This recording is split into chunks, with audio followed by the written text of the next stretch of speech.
Hi friends, welcome to my YouTube channel. ഇന്ന് കുട്ടികൾക്കൊക്കെ ഇഷ്ടപ്പെടുന്ന ഒരു ക്യാരറ്റ് ദോശയുടെ റെസിപ്പി കാണാം.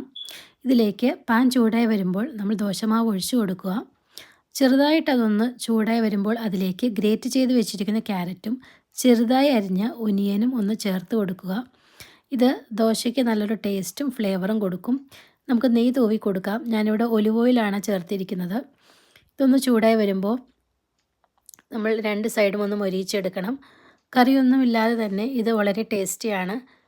ഇനി ഇതിൻ്റെ കൂടെ കഴിക്കാൻ പറ്റുന്ന ഒരു തക്കാളി ചട്നിയുടെ റെസിപ്പി കൂടി നോക്കാം. ഇതിലേക്ക് കുറച്ച് തക്കാളി ചെറുതായിട്ട് അരിഞ്ഞത്, സവാള, 4 വെളുത്തുള്ളി, ഒരു ഉണക്കമുളക്, കറിവേപ്പില എടുത്തിട്ടുണ്ട്. കുറച്ച് മഞ്ഞൾപ്പൊടി, ആവശ്യത്തിന് ഉപ്പ്. ഒരു പാൻ ചൂടാക്കി അതിലേക്ക് 1 ടീസ്പൂൺ വെളിച്ചെണ്ണ ഒഴിച്ച് അതൊന്ന് ചൂടായി വരുമ്പോൾ തക്കാളിയും സവാളയും വെളുത്തുള്ളിയും കരിവേപ്പിലയും എല്ലാം നന്നായിട്ടൊന്ന് വഴറ്റിയെടുക്കണം. ഇതൊന്ന് വഴണ്ടി വരുമ്പോൾ അതിലേക്ക് കുറച്ച് മഞ്ഞൾപ്പൊടിയും ആവശ്യത്തിന് ഉപ്പും ചേർത്ത് 1-2 മിനിറ്റ് കൂടി ചൂടാക്കുക. ഇനി ഇത് നന്നായിട്ടൊന്ന് തണുത്ത് വരുമ്പോൾ കുറച്ച് തിളപ്പിച്ചാറ്റിയ വെള്ളം കൂടി ഒഴിച്ച് മിക്സിയിൽ നന്നായിട്ടൊന്ന് അരച്ചെടുക്കുക. ഇനി ഒരു പാൻ ചൂടാക്കി അതിലേക്ക് കടുക് പൊട്ടിച്ച് ഈ മിക്സ് അതിലേക്ക് ചേർത്ത് കൊടുക്കുക. ഇത് വളരെ ടേസ്റ്റിയാണ് ദോശയുടെ കൂടെ കഴിക്കാൻ. Thanks for watching.